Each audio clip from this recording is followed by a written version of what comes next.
they made it count. Every single player talked about revenge against SKT. They got it. Faker is destroyed.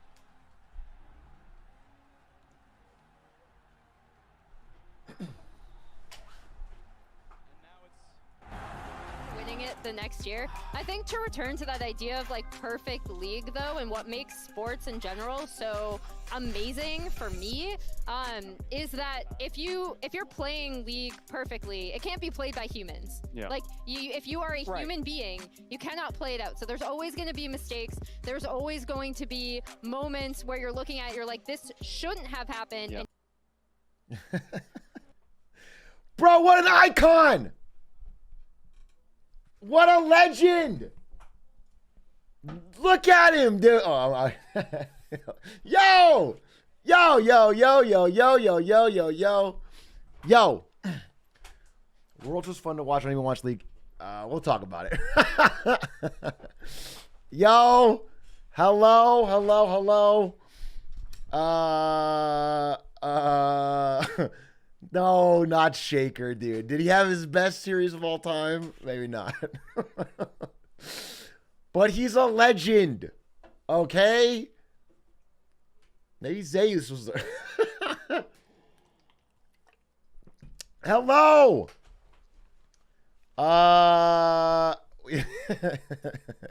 Yes, I will tell you the entire tattoo story. Stelios, what's up?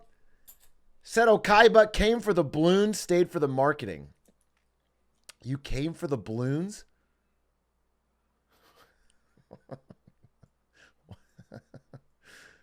Why?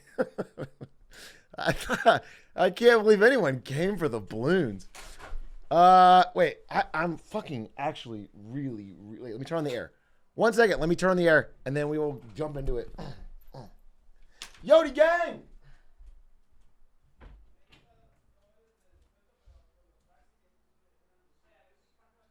Yeah, make it cold, sorry. It's very hot. Yo! Yodi gang, do you see how fucking fast that guy's blowing up? He might hit 1 million in like next week. I would love to show the tattoo. I swear to God, the tattoo is real. Despite the proclamations of the internet, the tattoo is real. I still cannot show it. It is still wrapped. And it's still bloody.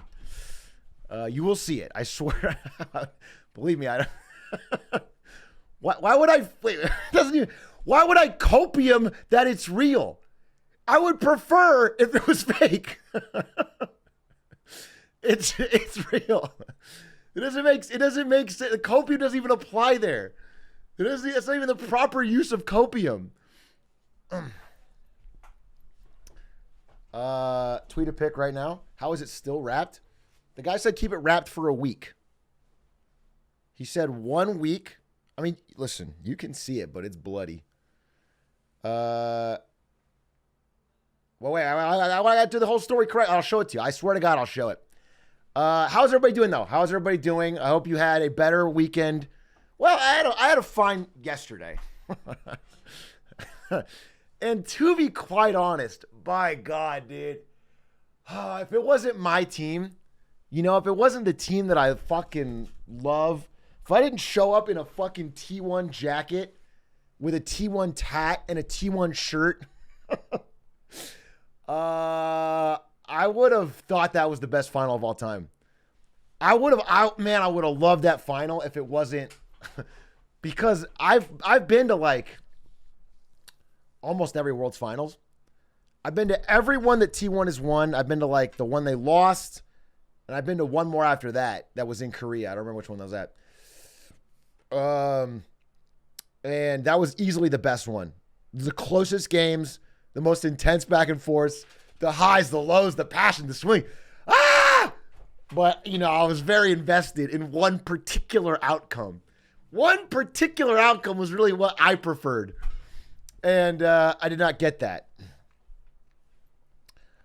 The more mistakes, the better the games are. Oh, for sure. For sure. Just because, you know, teams can close it out. really well when they're playing well. And so it comes down to early game, which is boring. But in a sloppy game, dude, the Baron steals. Oh, God. Piotrek missing. Yeah, literally, that's the thing. So I rewatched the games with a clearer head. I watched Reckless, his recap. I watched Reckless's recap of the whole game, and you kind of realize when you rewatch it that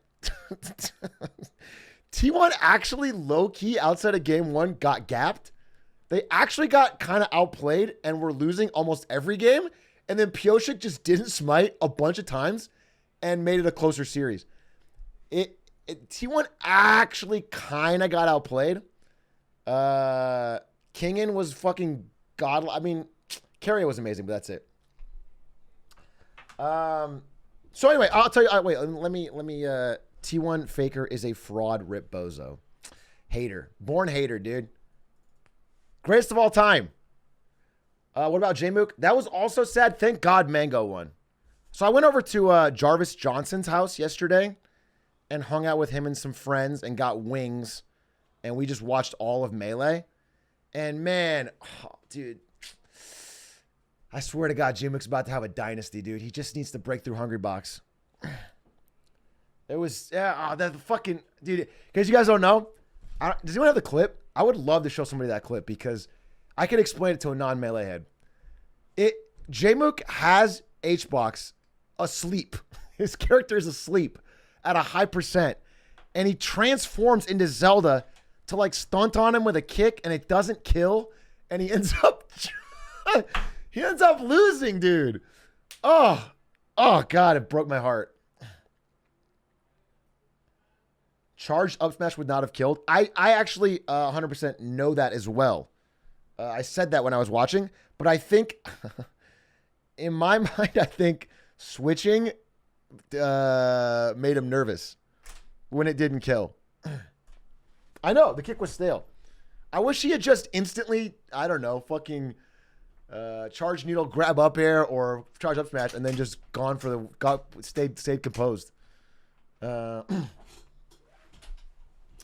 Zayus got gapped so hard it was rough, bro. Yeah, it sucks because he also got more outdrafted than anything. I'm getting so deep in the weeds, but game one, his Yone, godlike, amazing. The Zeus we all know and love.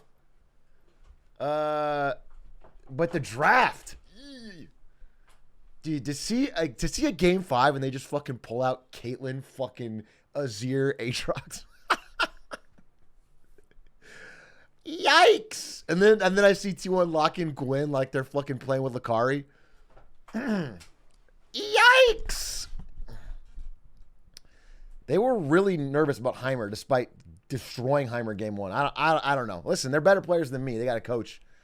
Did they draft bad or did DRX draft good? I mean, listen, DRX showed up. They came to play. They did their thing, right? You can't you can't knock them, but I feel like T1 could have picked Aatrox or Bandit, you know? It's like a button. It's not a mechanical thing. You click it. T1 hasn't been able to draft since LS left. Was LS ever on T1? Is that real? And it also, yeah, it's also worth saying, listen, in game 1, again, sorry if people hear you're not League fans and you didn't watch the finals, although you missed out on some great esports. Swear to God, even if you're not a League fan, I feel like you could have enjoyed that finals. NL said he watched it, and he's not a League guy, and he loved it. It was actually kind of like the goat of finals. But game 1, I thought T1's draft was bad too. I was nervous game 1, and they fucking stomped with it. But then they never picked like that kind of draft again, the high priority, you know, aggressive playmaking type draft. They did like the more passive shit, and it's like, oh God. I can say I enjoyed it as a non-league viewer. I had no clue what was going on, and I was screaming. Bro, that's what it felt like watching with fucking Ludwig, dude. He kept asking the most basic questions. and I was getting frustrated. And then he fell asleep. He fucking kept asking basic questions, and then during game 3, when I'm like fucking pacing, he fell asleep. He fell asleep the whole game. Bro, we're in a $50,000.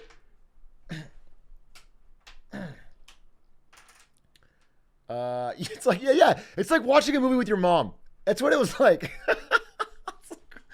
You know, asking all the questions about the plot and then falls asleep. That's what it felt like. The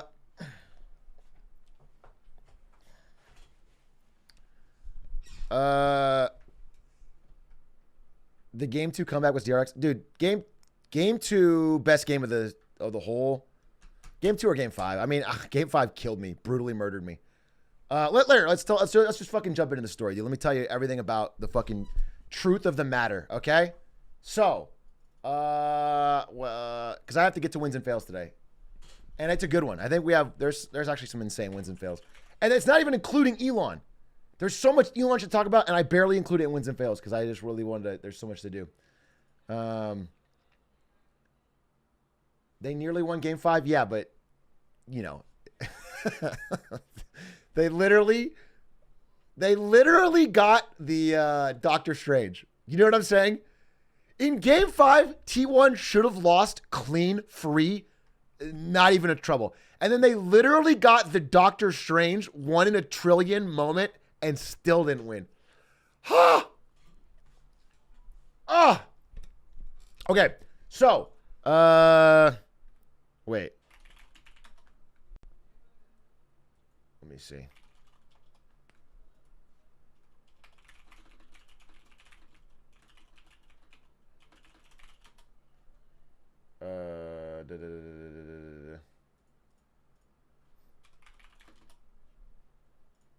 Okay. Let's see here. Let me just pull up some stuff real quick.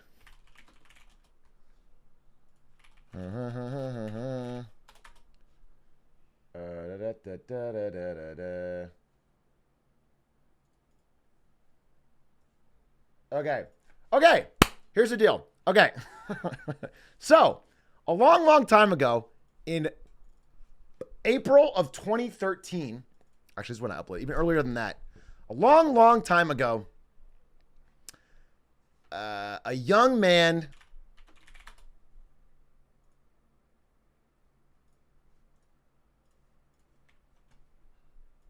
named SKT1 Faker played his very first game. He graduated from high school the exact same time as this guy.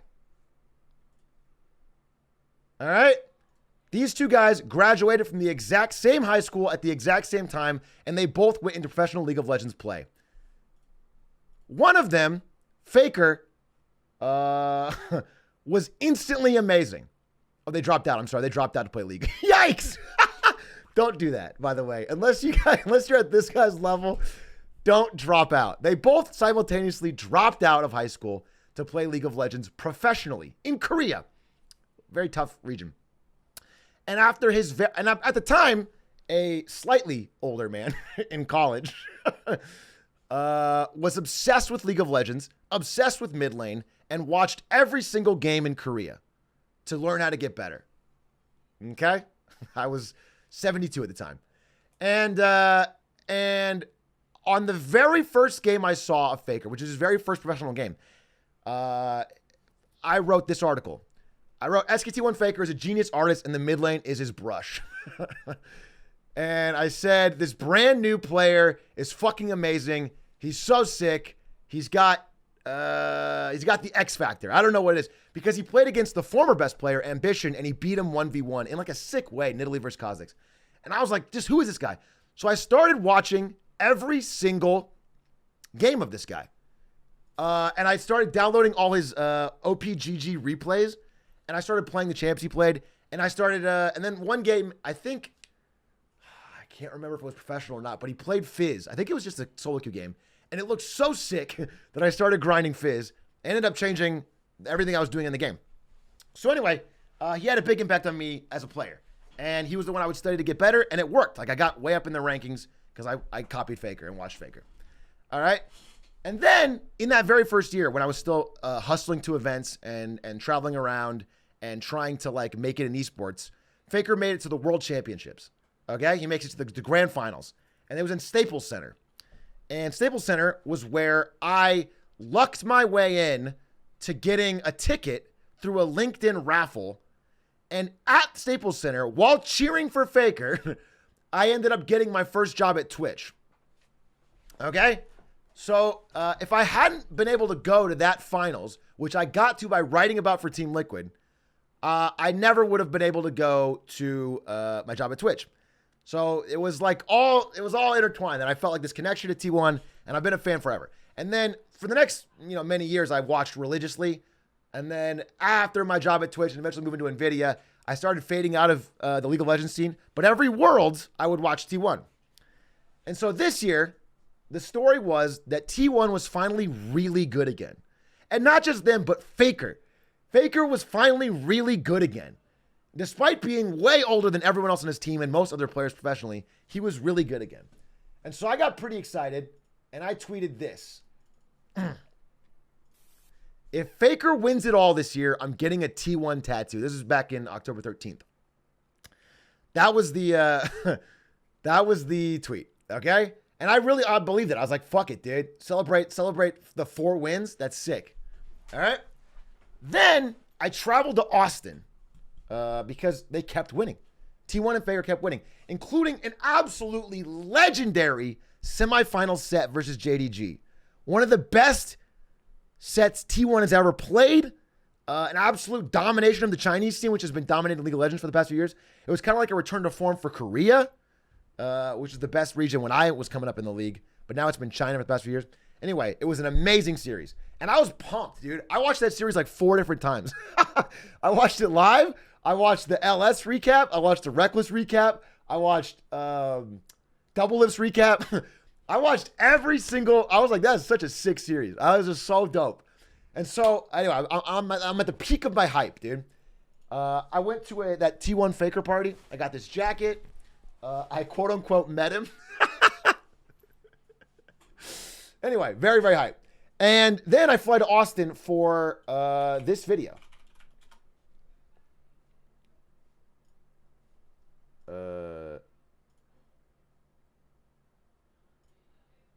Where is this? By the way, fire video, if you checked out, can 3 guys defeat the world's strongest man? Where I get a sponsor. Wait, where is it? 2018. The strongest 6. I got benched. I got benched by the world's strongest man. This video's fire, by the way. Please check it out. Yeah, it was incredibly fun to film. Loved you running circles in the tire. Yeah, for some reason I got a lot of positivity for this. Here, all the way to that red dumbbell over there. The first person to cross the finish line wins. 3 against 1. Let's get to it. 3, 2. Yeah. By the way, tire flip. I don't know if you guys could tell this in the video. Our tire is filled with water and his is not. So, 1. Rematch, dude. Look at this.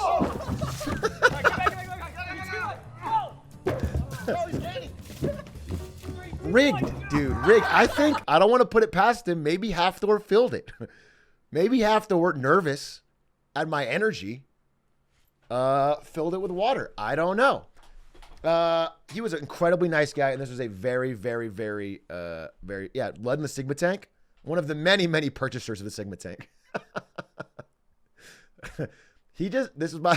Actually, technically he didn't purchase it.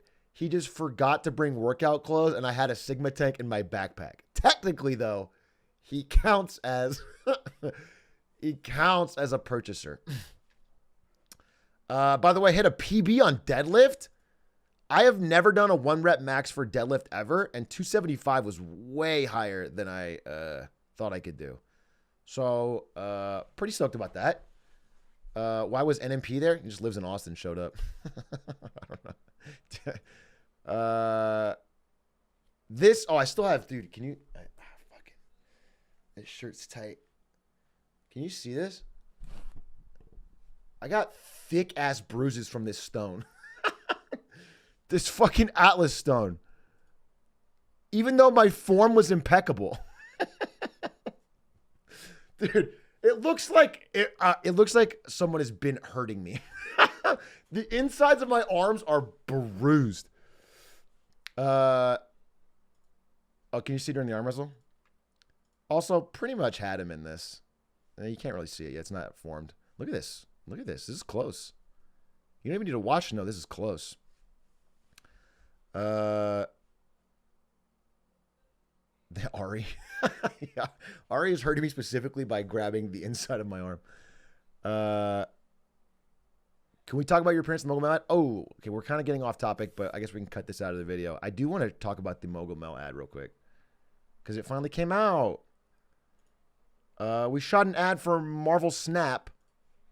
Lud, what are we doing here? And we'll just watch it. It's really short. Pog. It's a fun sketch. All right, and we'll be back right after with more stuff. Lud, what are we doing here? Yeah, I was streaming to like a lot of viewers. You guys are my best friends, so you should know I've always wanted to become a superhero. He's never once said His that. tummy is peeking Not in out. his entire life. In a meeting. Think about it for a moment. There's a lot of money to be made here. Book deals, movies, a video game. We have I wouldn't want to bet against him. most of our time making money off of him, now that I think about it. All right, Lud. What do you have in mind? A billionaire genius who built his own... A billionaire genius who built his own power suit. I am technology man. This is just stealing. That's We're gonna get sued for this. I'll get your ass. How do you stop bad guys? I can use like technology You know what's to funny? destroy people.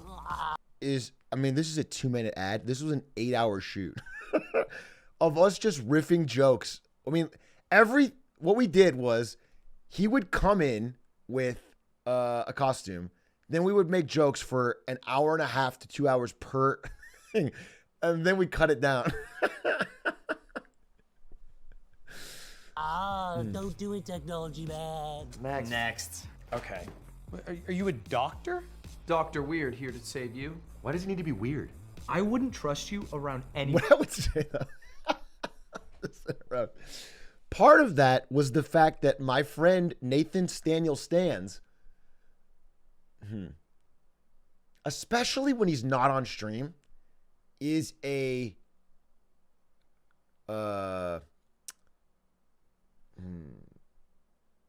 he's an unfiltered joker. What I mean is the Stans cut is not any jokes that you could put in an advertisement.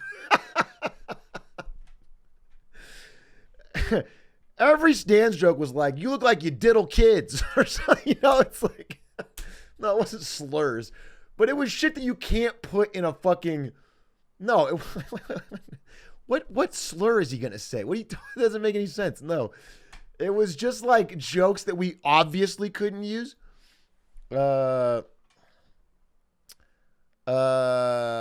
so while many of them were very, very funny, it made me laugh, we couldn't use them. Save you. Why does it need to be weird? I wouldn't trust you around anyone in my family. Wait, what's in your pocket? Weird juice. Next.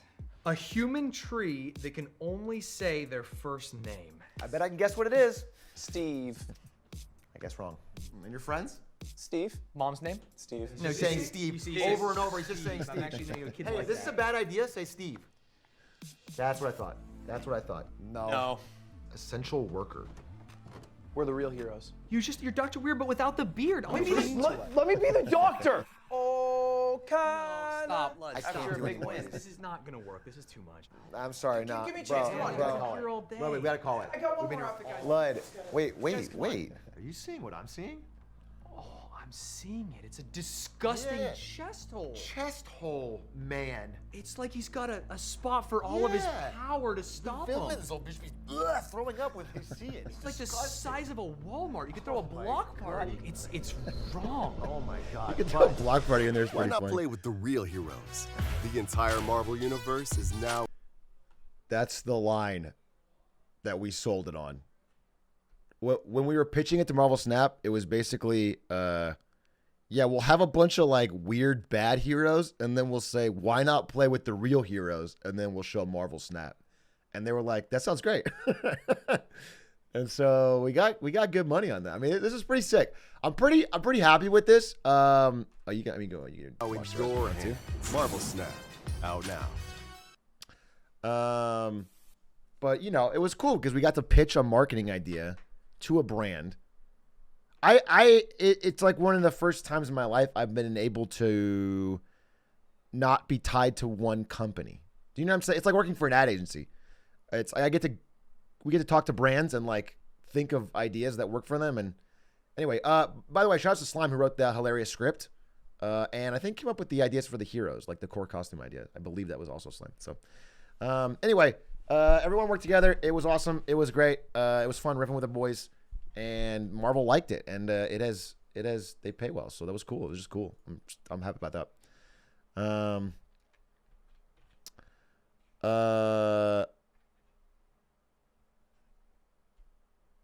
It's also neat. You have some more creative freedoms. Oh yeah, dude. What's cool is, if we can keep doing ads that are a little funnier and a little weirder, then we kind of can become a place that companies will go to that know we can make stuff that's not boring, a little funny, but it's not gonna like destroy their brand. A little off-brand, if you will. Which is fucking this is an off-brand ad, which is sick. So. Yeah, it'll be dope because that's, at the end of the day, it's like a one shoot and it pays well. And that's just them paying to run it on Mogul Mail and like Ludwig's channel and a few other small places. But if they really like the ad, like if everyone comments on Mogul Mail and says, wow, what a hilarious, great ad, think about it. Then they may actually just buy the ad and run it in more places. Like you might see it on YouTube ads. You might see it on, like we have cut downs, right? They wouldn't be the full 2 minutes, but we have,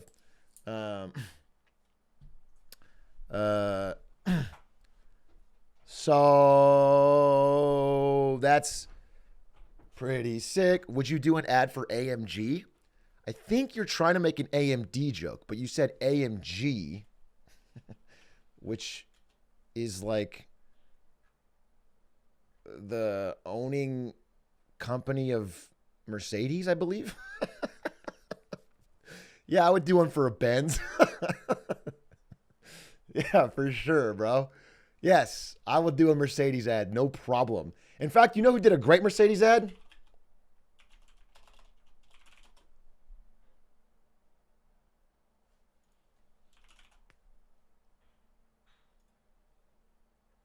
You know who did a fucking killer Mercedes ad to bring us right back to where we were?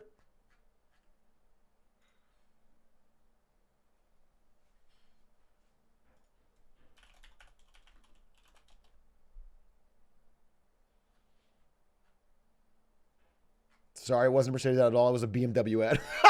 But still. Faker, baby. Faker. Faker. Look at that, dude. Giga Chad. Look at the goat. Sheesh. That looks unsafe. You're worried about his safety, bro? Nah, he's fine, dude. I guarantee he doesn't have his license, but it doesn't matter. When you're the fucking GOAT, you ghost ride the whip, dude. You don't need a seatbelt, you don't need a door, and you don't need a fucking license. You just start fucking drifting. What's the Faker ice pick clip? I don't know if I remember that. Was that from like a Korean ad? Let me just check it out real quick because I'm interested. Each week as the League of Legends action heats up. And you can see Riv and I this weekend during the North American LCS, but until then, let's watch Faker try to keep things on ice in our last hit. Oh, yeah!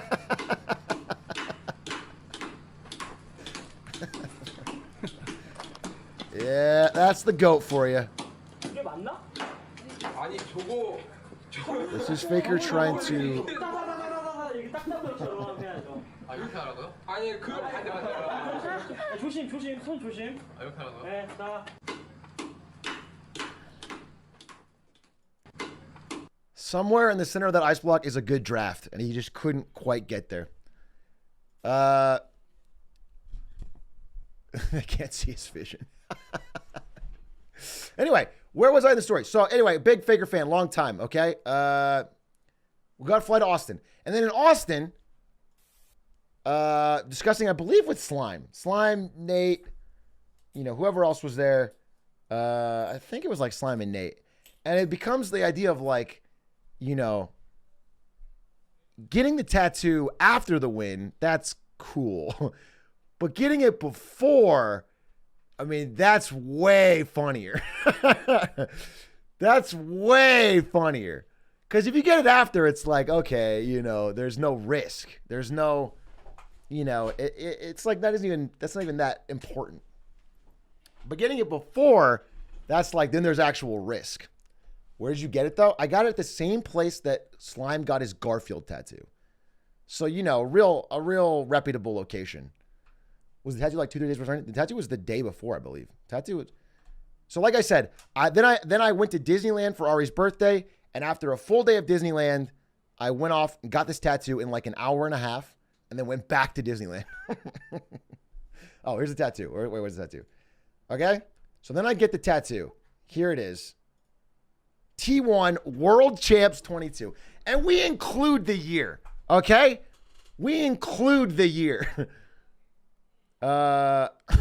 You have to include the year. The thing about it is, you have to include the year, dude. No trauma fake. No, I think it's just the lighting. So I'll show you right now. This is a real ass tattoo. But the problem is it's wrapped. Okay, so what you're about to see, after I got the tattoo, they had to wrap it in plastic. And then he said, keep that on there for a week. It's going to bleed into the plastic. So right now, what you're really seeing is the tattoo, a layer of dried blood wrapped in plastic. Okay? I just want you to know what you're about to see. Because you can't really even see the tattoo anymore. All you see is just dried blood. Okay? If you don't like that, don't look. I just want you to know that's what you're going to see.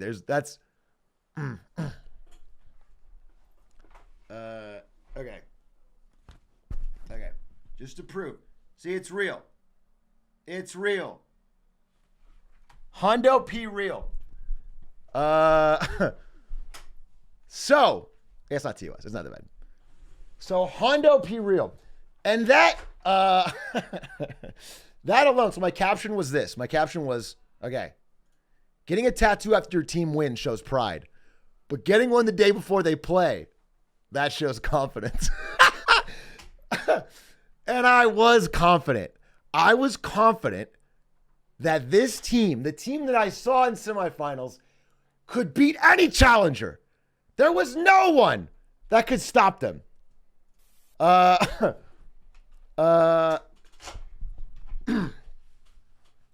can you do it? No, let's not pick it. So then I'm excited. And then we get this fucking $50,000 box that Ludwig spends money on. $50,000 Chase Center box that we're going to go watch the finals in. So the whole thing is like, exciting. It's exciting, all right? Now we'll get to it. All right. So we get there, and when I get to Worlds, it's the most sick fucking energy ever. I have my Faker shirt. I wish, is there like a picture of what I was wearing? I got a Faker shirt. I got the T1 bomber jacket. I got the tat. I'm just fucking, I'm ride or die T1, and I'm walking around Worlds, and I got so many people asking for pictures, and every single one of them, I said, I'm not taking a picture unless you're a T1 fan. Every single one of them, I like wouldn't do it because it was all through the line. And, whether they lied or not, every single person was like, yeah, hell yeah, T1, baby, let's go. So I took a bunch of pictures. I was walking around. The energy was fucking awesome, dude. Dude, everyone in the crowd was cheering. We were walking past. People were going, Atrioc, T1. And it was cool. And then we get to walk all the way past. We get to go to the fucking front. We get to go into this box area. And again, the box was sick, right? We go in this, it's like this guy's lounge room with a big TV, and there's cookies and snacks and shit. And then we go out and we're like courtside with 12 seats. And I've never sat anywhere close to anything like this. So it's like fucking awesome. And then, and then the opening act plays, and it's Lil Nas X. Do you have a fucking world's opening act?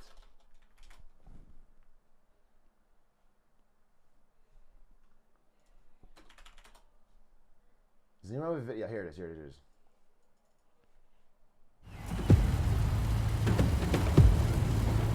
So again, we're like right there. We're like right next to it, right? And it's like, oh, this is sick.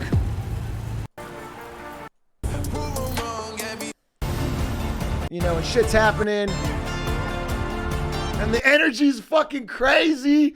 And it's like, yes! And I'm again, I got this fucking tattoo. I'm so invested. I'm invested in this game. And then the game starts.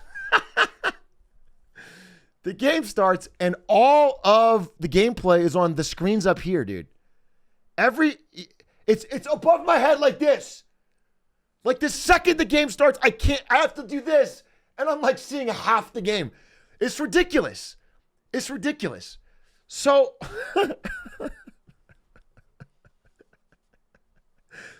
it's like, bro, what the fuck? We have like the best seats in the house, and it's the worst seats. It's literally the worst seats in the house. Like if you're in the nosebleeds, you have 50 times better seats. So what we did was every time the game would start, we would sit courtside. I would scream, "Let's go, Faker!" And then if any DRX guys walked past us going to their stage, I'll go, "Boo!" And then immediately we'd go into the back room, which has the big TV, and we would just watch it there. I was toxic. Again, it's league. It's the league in me, dude. I was really old school league. All right. Then I go back to the back room and we'd watch the whole game, and then go back out. Right as the game was ending, we would go back out and hear the energy of the crowd. That's what we were doing. And game one, man. Oh, game one. Beauty, grace. Exactly what I expected out of the finals.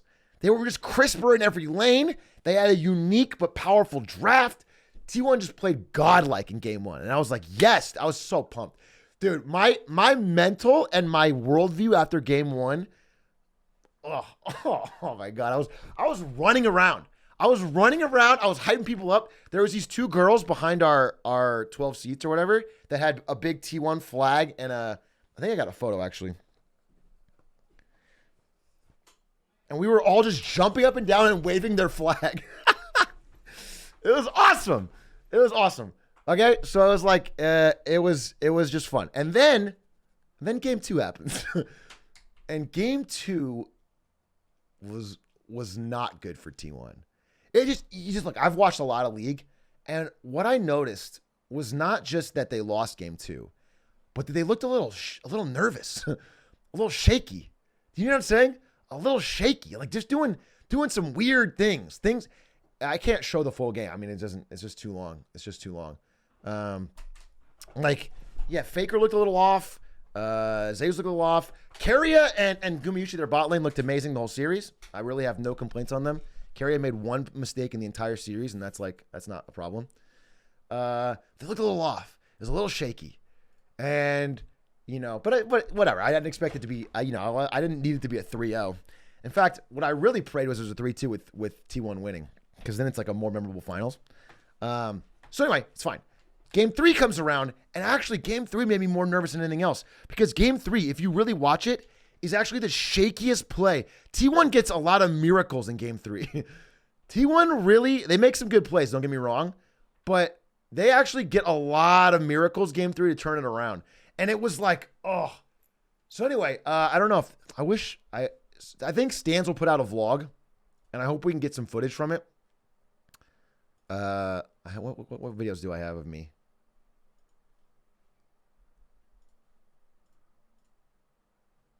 Because what I was doing was every single T1 kill.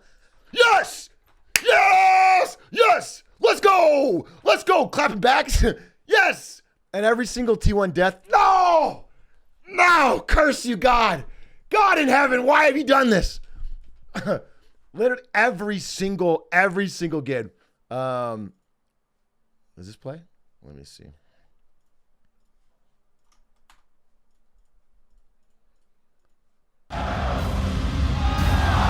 That clip is me. Let me see. What is this?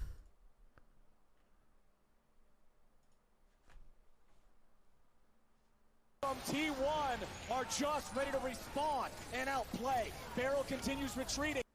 He's under a lot of threat. The Berserk from T1 are just ready to respond. That's not. That's just it's a gameplay clip. That's not. That doesn't do anything. My friends and I were sitting by the casters. I was the only T1 fan in my group of 8. It was a sad drive. Yeah. So one thing you got to know is that like, you know, going into it, I thought T1 would be more of a crowd. I thought more of the crowd would be on T1's side. And actually, I'd say the stadium was probably 50-50. If not DRX favored. Oh, you can hear someone yell, "Let's go." Oh, wait. Oh, let me see. Let me see. Wait, sorry. I didn't. Fuck, I didn't even. It was me in the clip? That's awesome. Wait. From T1 are just ready to respond and outplay. Barrel continues retreating. I was close to the casters. We were right in front of them. That's so funny if that's me. I can't 100% confirm, but I was screaming, "Let's go." I was screaming, "Let's go" a lot. So anyway, listen. In the moment, I've never had more emotion. I don't even want to say fun. It was fun, but like I've never been so invested in a sporting match of any kind. I've never even really truly understood it, to be honest. Like for real sports, I've never understood people that are so invested. But for this one, I was emotionally highs, lows. My eyes were glued to the match the entire time. I felt the rush. And so it was very exciting, very intense. And as it goes to game 5, game 3, T1 barely clutches it out. Game 4, they get stomped. Game 5, it's like, and I really believed in my heart of hearts that that it would happen. Do you know what I'm saying? Because I hated the draft. I watched the game 5 draft and I was like, I don't understand this. This seems awful. But I trust, dude. I fucking trust. I was like, you know what? I fucking trust. Whatever it takes. I believe. I wasn't, because I was nervous after the draft in game 1. For some reason, I wasn't as nervous game 5. I was just like, this will work out. and then, so if you guys don't know about League, it's hard to explain without clips, but basically, the game goes pretty badly from the jump. And at a certain point, I don't know, 20 minutes in, T1 loses a major fight, and it looks over. It looks like completely over. Their comp is worse. They're down in gold, and DRX goes to take Baron. And then, the greatest clip, I think, man, one of the greatest clips in League Finals history. Just a legendary. By the way, so what you have to understand is this. So I wish I could draw it on a map for you. I'm going to use paint. I'm going to use paint, and I'm going to draw this for you because it's like, so this is the stadium. This is our seats. It goes out into a hallway. And then in the hallway, this is our room, right? Okay. So, we're back? Sorry, we're back. Okay. So I'm sitting here. When T1 lose that fight, I go like this. I just sink into my chair. I can't look at the screen. I can't look, because game 5, we were trying to watch the whole thing live because the energy was so good, Silver Scrapes. So I was like looking up like this, and I just look down like this, and I stand up and I leave. I literally walked out of the room because I was so, I thought, I mean, every League player will know the game is over with a pro team from that point. Like with the way they won and got the Baron. And I walk this way.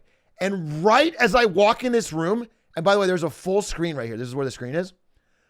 Right as I walk in this room, this happens. Game open. That's going to be DRX. Oh, I need sound. Oh, you got to give me sound. Oh, wait.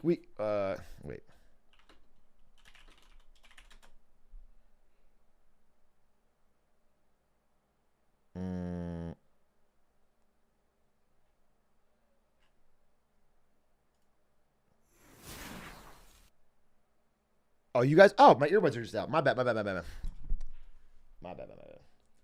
I pulled them out of my excitement. All right, you guys do have sound. All right, cool. Then I can just Oh, perfect. All right, here we go. Okay.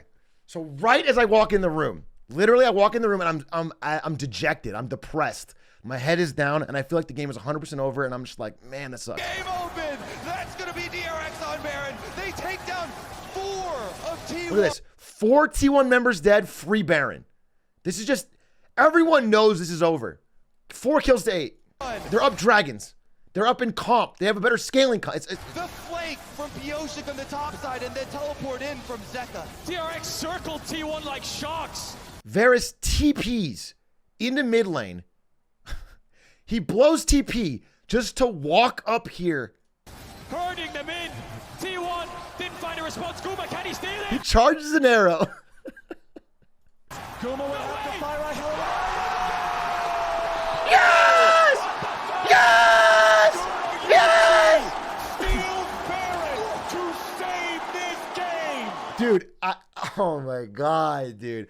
I walk in, I saw that on the TV, and I felt like I was in a fucking, now that I'm a weeb, an anime. Dude, I felt like it was a fucking mirror, because that is such a 1 in a million. Do you know what I'm saying? They have every advantage. They have the fucking smite. He does it blind, by the way. I don't know if you can, did they show the replay in here? He can't see. When he shoots this, he can't see the HP. He shoots the arrow blind. He has no vision. It's a 1 in a, it's the fucking Doctor Strange moment. And that happened and I was like, holy fuck, it's plot armor. T1's gonna win this thing. I mean, I was losing it. I was jumping, fucking fist pumping. It was the sickest fucking thing I ever seen. And by the way, I had tweeted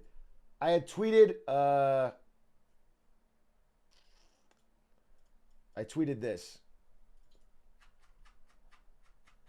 By the way, I didn't even mention, I'm sitting right behind Faker. Like, I can see Faker's screen. I'm probably the closest person in the venue to Faker's monitor. It was so sick. So I'm right behind that. And then I say I'm using my one-time god. This is what I tweeted at the beginning of Game 5.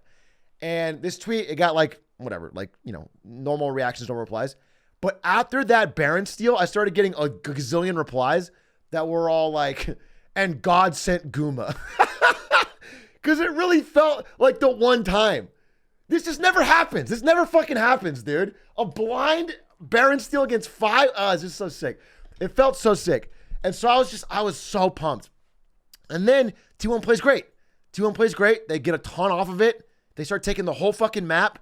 It seems like they're making it happen. Deft hasn't hit his 3-item spike yet, so he's still weak. And it all seems good. And then, they make a couple fucking errors, dude. Just a couple. They push for,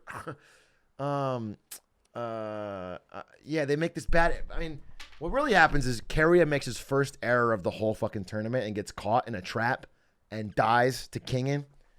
But you can't even blame Keria. I know he cries afterwards. It's really fucking sad. It was so sad. It was so sad seeing Keria cry live because he played amazing. He took it so hard. But he made one small error.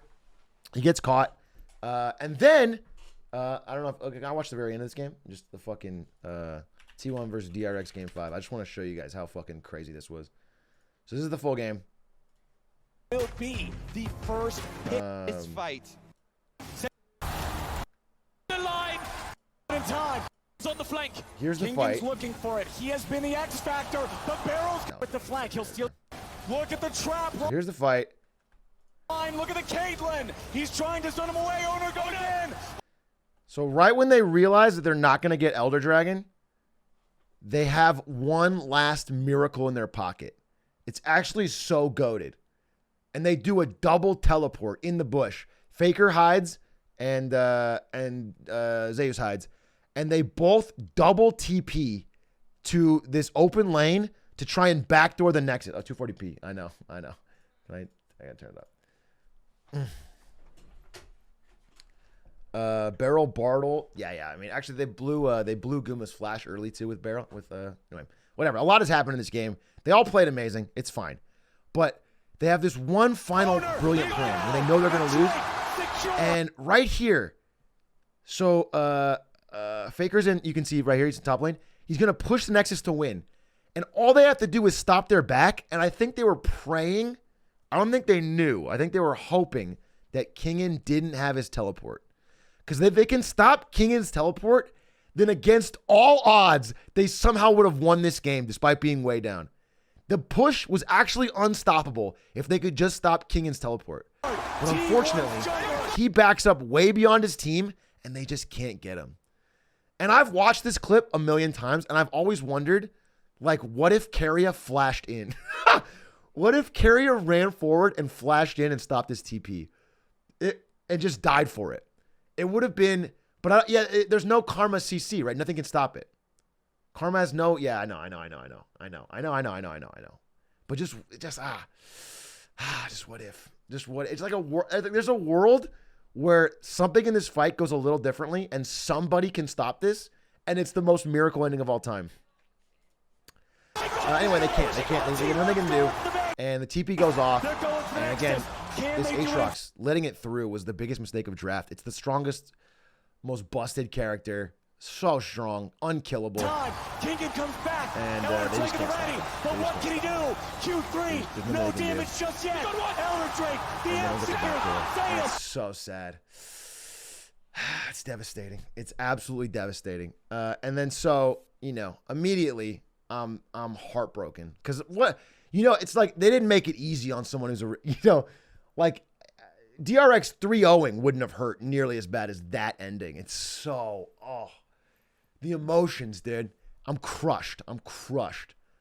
And right then, of course, my friend sticks a camera in my face. Let's see if I can get the fucking clip. Don't fucking.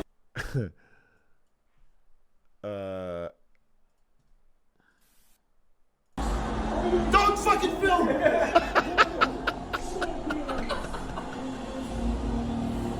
Oh Lord. Oh dude, I was just so sad. Because man, I just can't tell you. If you haven't experienced this, I don't blame you because I never have before. I've never been so invested in an esports or sporting match. I was so into it. And it really, really, really actually was so sad. It was such a high and low. I was at such peaks of happiness and such lows. So anyway, they lose. I'm sad. And what sucks is truly, like as a League fan, this was the best Worlds ever. I think it was. As a League fan, not as a T1 fan. As a T1 fan, I'm miserable, I'm depressed. But as a League fan, it was such a good Worlds. And if you were just there to watch good, entertaining esports, it was one of the best finals of any game. I mean, it was such a good story. The two high school friends and rivals, facing off in the finals. Deft's his last year before military service. Like, if he doesn't win it now, it's over for him. I think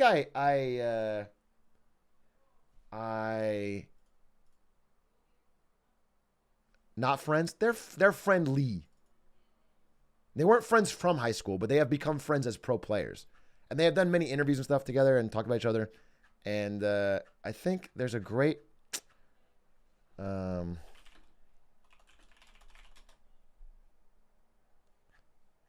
Here it is. I found it.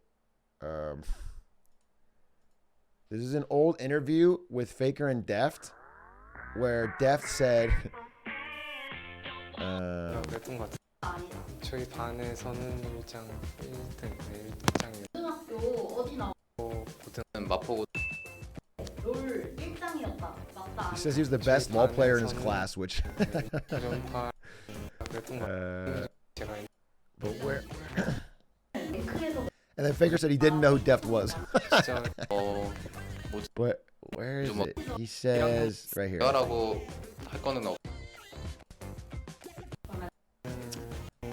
that's what it is, yeah. It said, Faker, you've won too many times. Let me win too. Faker, you've won too many times. Let me. And this is a while ago. This is an old interview. And again, they've met a lot of times. They've played, I don't know, 100 plus times. And it's been like 2/3 or 3/4 in favor of Faker. And so, you know, this is Def's last chance to beat the guy that has beaten him down basically his whole career. Because they both have very long careers. And so, like, of course I'm happy for DRX. DRX is a really cool team, but it's just if they weren't fighting, if they're fighting anyone with Team 1, I'd have been happy. So I was thinking about all this. And of course, right as I'm processing all of this, you know, I still have the fact that I made this fucking tweet. This fucking tweet. And it had, you know, it already had 15,000 likes as a pre. And it was cool before because the CEO of T1 retweeted it. I got some cool DMs from old league guys. But then I start getting, oh my God, I got 30,000 more likes, 2,000 more retweets, and just, you know, oh my God. Again, the default joke, well, this aged like milk. Got that a lot, okay? That's the default. And I expected that, okay? I'm gonna expect that one. The hard part was that apparently this got into the LATAM community. And something about the LATAM community really didn't like it because I got so many quote retweets that was like, ja, kill yourself. Ja, retard. You know, like really bad stuff. And I was getting a lot of that from LATAM, all right? It was like, I was like, oh, okay. All right, okay. So I dropped my backup tweet, which I had ready, by the way. This is I was like, you know what? Because again, when you put the year on there, you know, I was very confident in T1, but it's like the reason you put the year on there is because occasionally it's not going to hit. And then it has to be funny if it doesn't hit. You have to take the risk. So I have my backup tweet, which was that I am and always have been the biggest T1 MK Leo fan in the world. And this tattoo reflects that, which I thought was the goated backup tweet. Because Leo never loses, right? Leo's definitely going to win Smash World Tour, hopium. And he just won Ludwig's tournament. So guaranteed, right? Like guaranteed I have a backup. I'm a big T1 fan. That's my backup tweet. And this did really well, and I was happy. And so that was good, right? I'm fine. And then I just didn't look at my phone for a while because, you know, there was the Riot after party, and I was just like, fuck it.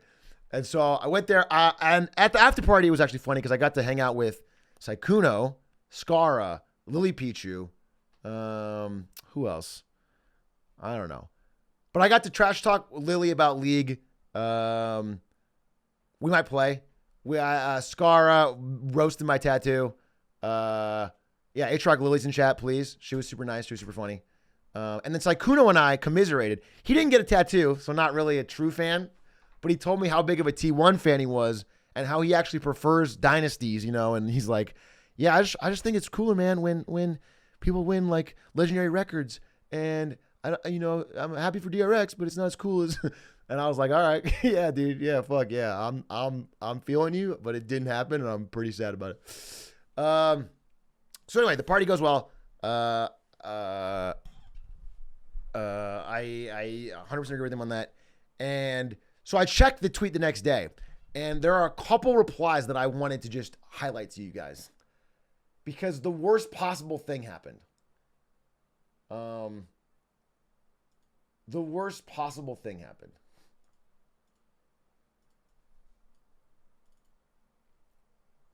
Which is that I got a tweet in my defense from Keemstar.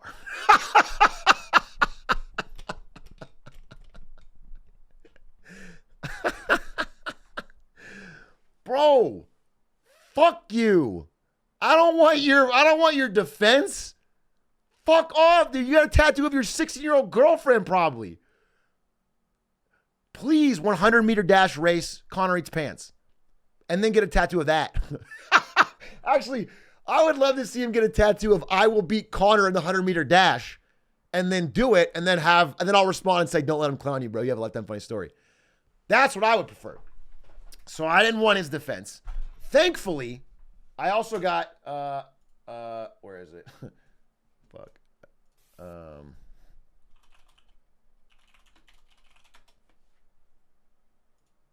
I got Tarek, Giga Chad. Real recognize real. Okay? Real recognize real. Thank you, Tarek. Okay, real one. And I also got, more importantly than anyone, I got the GOAT himself. Where is it?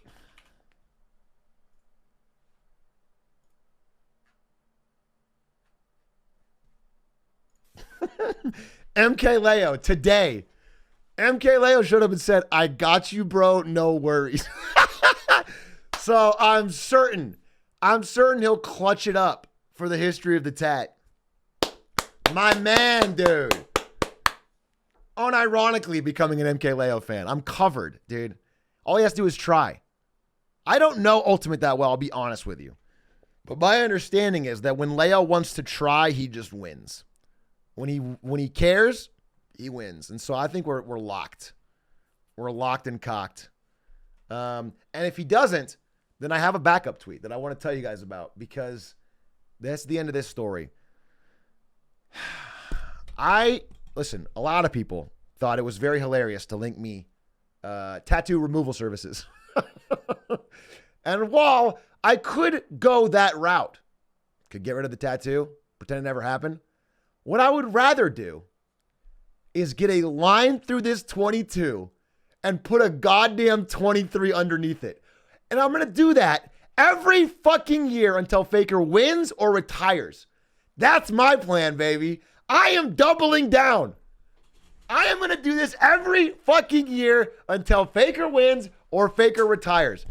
On God.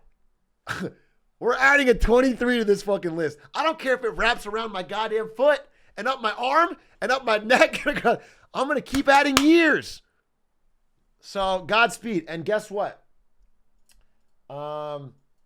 He dropped this on his Instagram after the loss. Thanks for your support at Worlds. I hope to see you next time. I will be back. Faker, I will be back. He has at least one more year without military service and can possibly defer it more because he's famous and cool. His team, again, it really comes down to him because his team was amazing. And his team is young. They're all 18. It's the beginning of their career. They could easily win. They're an amazing team, and it comes down to him and his motivation. So that's that, and I'm excited. I'm excited, and I'm stoked, and we'll see, dude. You got to keep doing it.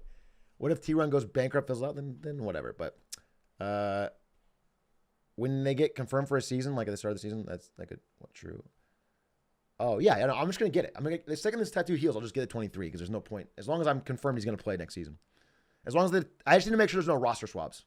Because like if Faker goes and takes a $20 million contract in China or something, then I don't know. It doesn't make a lot of sense.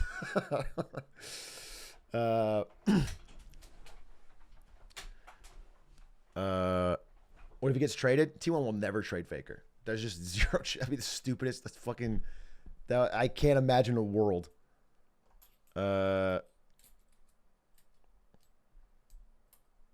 Faker joins an LCS team, I'll put NA champions guaranteed. And that one I will get a tattoo of. Faker would farm the NA LCS till the end of time.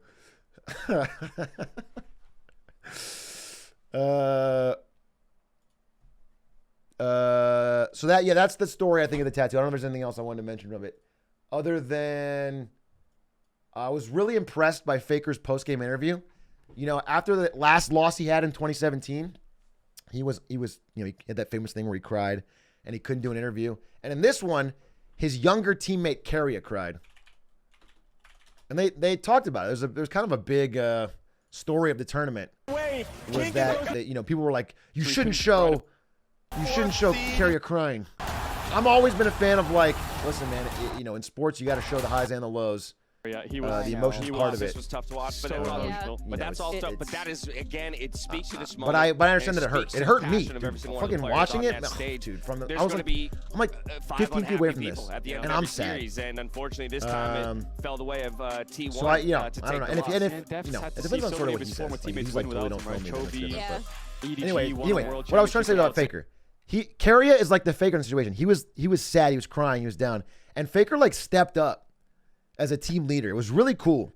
You can actually see him look around and make sure like he was checking on the rest of his teammates first. He didn't show emotion until after he'd like consoled his teammates. And then when they had to do the post-game interview, he stepped up to do it. Like, because nobody else wanted to do it. And so Faker stepped up and did the post-game interview. And he said specifically, through this entire tournament. So I hope that runner-ups, but there are a lot of things that we learned through this entire tournament. So I hope that we can. He specifically gave me a shout out. Get back on our feet and do even better in the future. And I would like to also say thank you so much for our fans for cheering for us. They were all so loud and we could hear their energy. They definitely. He was talking about me. Because I didn't hear a lot of other people around me screaming, Faker! Faker! Behind his monitor the whole fucking time, dude. No one else around me was screaming it. I was screaming it, let's go! Faker, Faker, let's go! The whole, my voice is gone. My voice is still a little gone.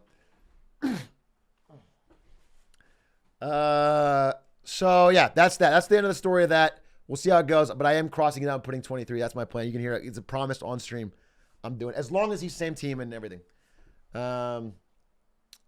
Deft Faker interview tweet. Wait, sorry, what's this? Anime storyline vibes?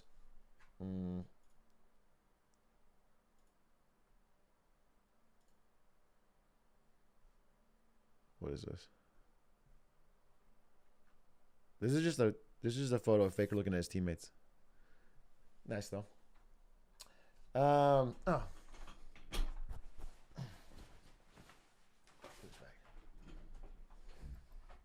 Different tweet. You want to repost it? Faker has no military service because he dropped out of high school? No, he does. I mean, I looked into it recently. Faker has military service, but it got deferred because of the Asian games. Oh, by the way, this dude, that's so funny. When I interviewed Deft after Atlanta, I asked if he had anything final to say to Faker.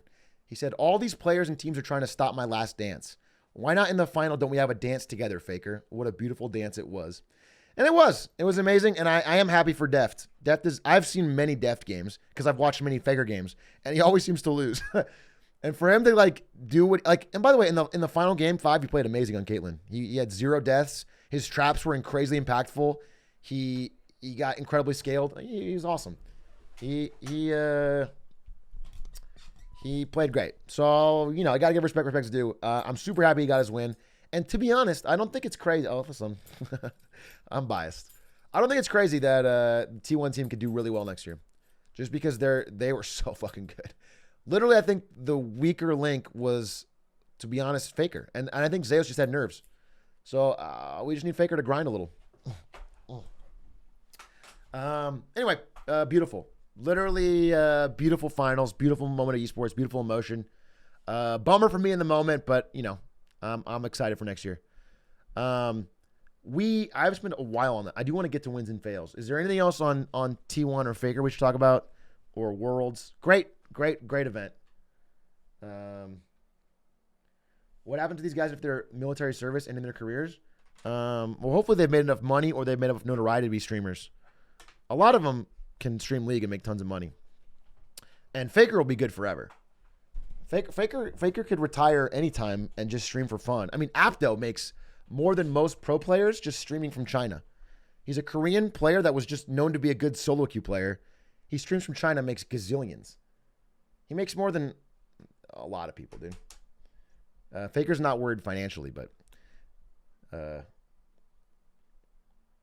English translation of DMX comms. Oh, that's interesting. What's this? You mean the Dopa that Mid Beast beat? Yep, exactly. The humble Mid Beast never brings it up, but I do want to say he did beat Dopa in solo queue. What's this?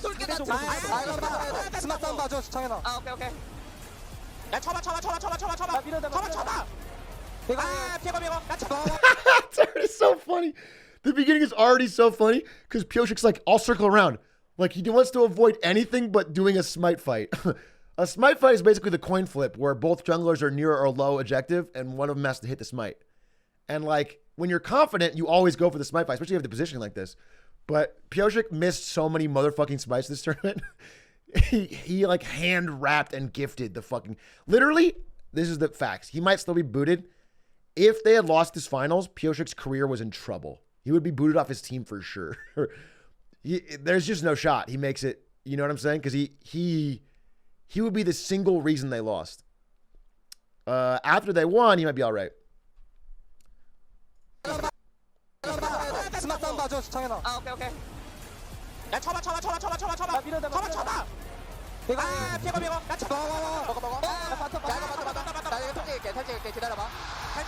Oh yeah, they confident.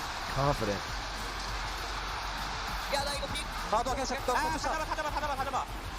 Yeah, they know they won. They know they won. Once King in that TP, it's over.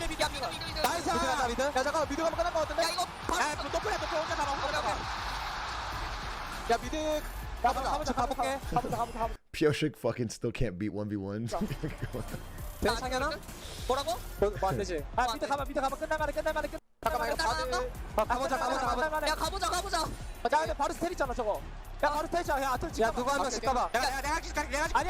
Barrel's carrying counts. Barrel was amazing. And his draft is what like forced T1 to play bad. Bubsy, thank you for the 11 months. DJ, thank you everybody for the subs, by the way.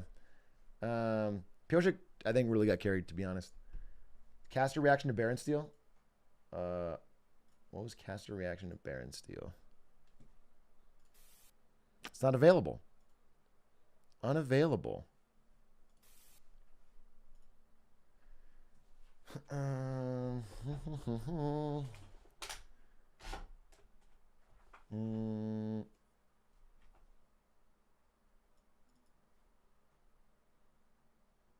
What is this? Oh, yeah. Yeah. Barrel, by the way, won the tournament so we could, if you win the tournament in League, you get to design a skin, or you get to have a champion with a skin named after you. And he asked for his waifu.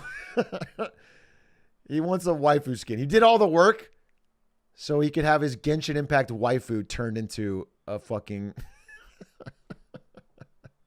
League of Legends skin. That's commitment. That is commitment, dude.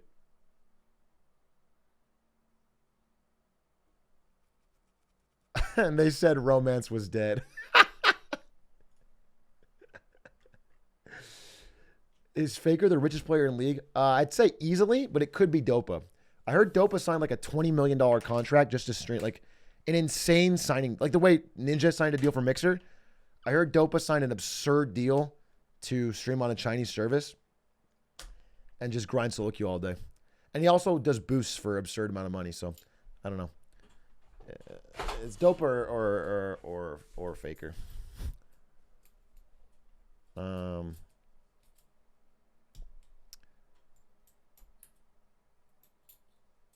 Is grinding solo queue all day worth $20 million? Actually, really based point. Maybe Dopa is the least happy person of all time. No amount of money could make grinding solo queue as your full-time job be worth it. Caster Banner still. Is this the one? Let me see. T1, the flake from Piosic on the top side, and then teleport in from Zeka. TRX circled T1 like sharks, herding them in. T1 didn't find a response. Guma, can he steal it? Guma will have the fire rifle. What the fuck? Guma Yuchi steals Barrel to save this game. Damn, that was on the full broadcast? He hit him with a what the fuck on the full?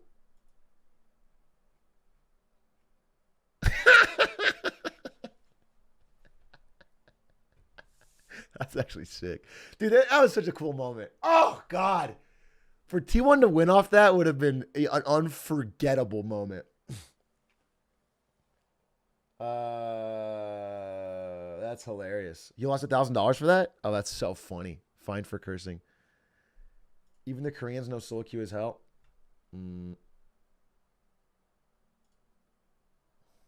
What's this? NA, is this Faker? I saw this. NA solo queue has been much more difficult than Worlds.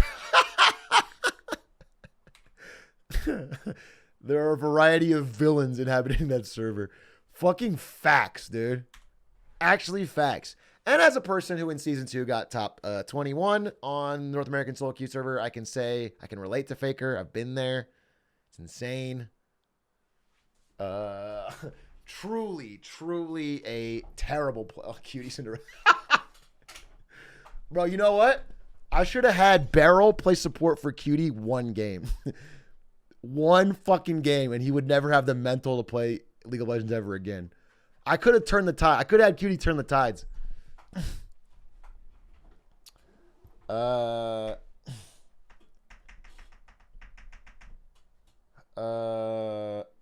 Barrel on skipping team celebration and vacation. What's this?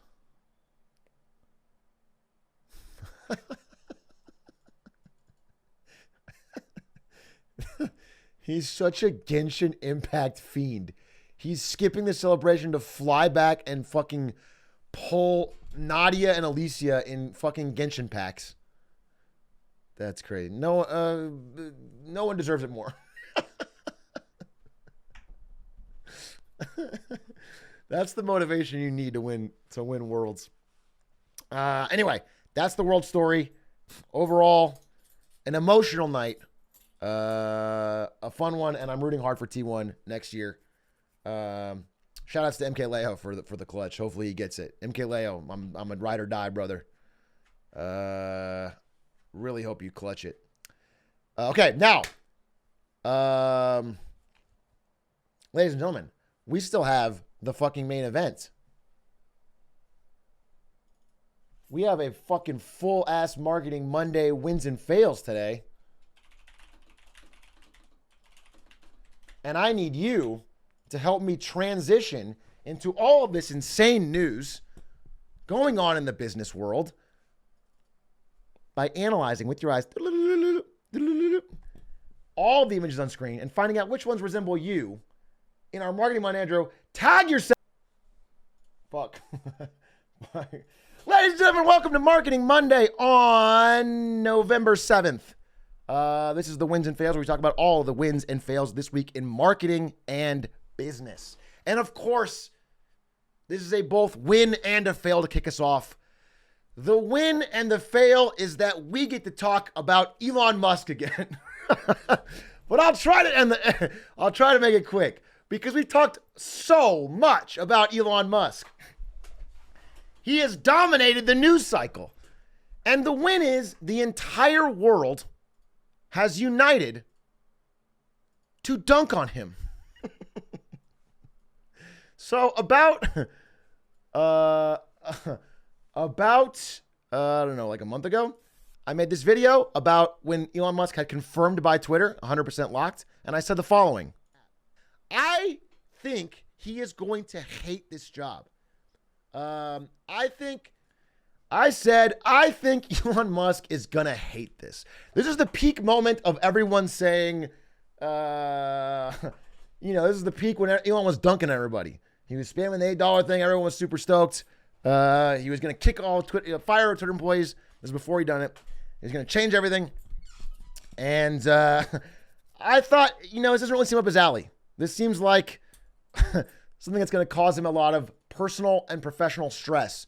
And flash forward to today, Elon Musk is currently changed his bio to Twitter complaint hotline operator and his location to hell.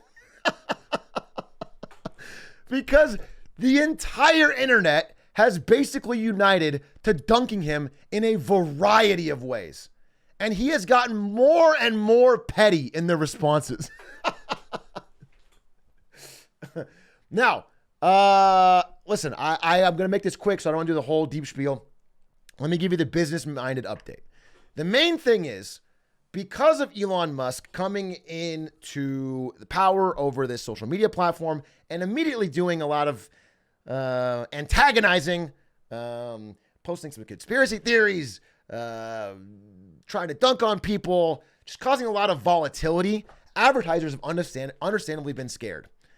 Also, some advertisers, like those big spenders over at GM and Ford and Honda, they're competitors with Tesla. And they don't really want this Twitter experiment to go well. So after L'Oreal, which is one of the safest brands in the world, was the first big brand to pull the plug, many brands have followed. And he started to get nervous because Twitter, as I've mentioned, is already a money-losing enterprise. Twitter loses currently $200-300 million a year. That's if things are going well. That's on about $5 billion in revenue, okay? So if, and that's 98% ad revenue. If the ad revenue goes down, that loss starts going way up.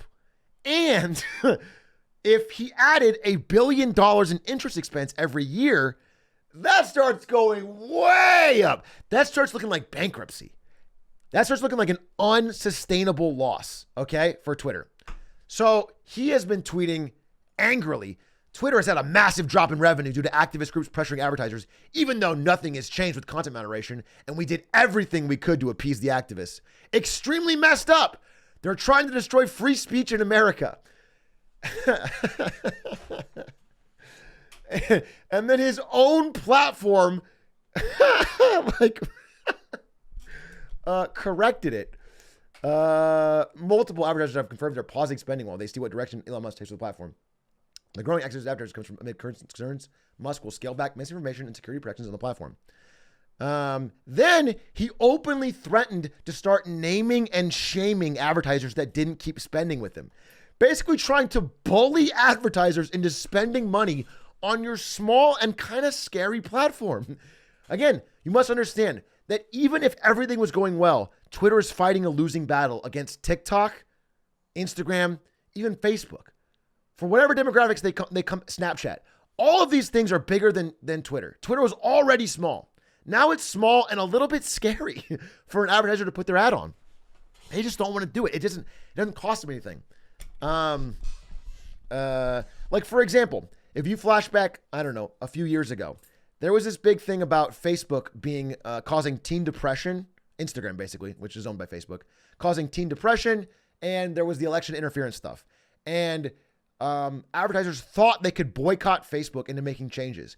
And Zuckerberg said, and did nothing. And all the advertisers realized it was a bluff because they couldn't not use Facebook and Instagram. The size was too big. There is so much scale, Facebook and Instagram, especially back then before TikTok got big, that they had no leverage over Facebook. Facebook just kept printing money. Twitter does not have that. Twitter is begging for advertisers. Twitter needs it bad. And so if they spook and they leave, there's no real push to get them to come back. They're safer not doing it, especially if there's conflict. Twitter is 10 times smaller than Facebook, correct. Twitter is extremely small, and it's very niche. And the money they're hoping to make, again, what Elon Musk has been hedging all his bets on is this $8, he keeps saying, your feedback is appreciated. Now pay $8. He's been hammering home the $8 thing, which is down from $20 after Stephen King, dunked on him. The thing is, if you do the math on the $8, it doesn't make any sense. There is no world unless 10 million people start using Twitter and all pay for Twitter Blue. There is no world this $8 even close to makes up the revenue gap. Again, they have 400,000 current active blue checks, right? We've done this math already, but just so you understand, that's $3 million a month times 12. That's nothing. That's nothing. There's $38 million a year. That's nothing. That's nothing. That's not a drop in the bucket on what they need to fill. So it doesn't make a lot of sense unless they can massively expand the numbers, which I don't think they'll do, because the average person doesn't want to spend that kind of money on Twitter. It doesn't seem to make sense, right? So it doesn't seem like he's got a good way back. Now, what makes it worse is the upgraded Twitter, the Twitter Blue, the blue check mark, includes a lower ad density. It used to be ad-free, but now it's like half ads. But the math has been run, and it turns out that every user that gets half ads from buying Twitter Blue, assuming all the active users buy it, costs Twitter $6 in ad revenue. So even though you're paying $8 and still getting fucking half ads, you are losing them $6 in ad revenue that you would have gotten. So he's making, at best, assuming there was no costs, $2 in profit on this so-called savior. By the way, a third of the money, if you do it on iOS, goes to Apple.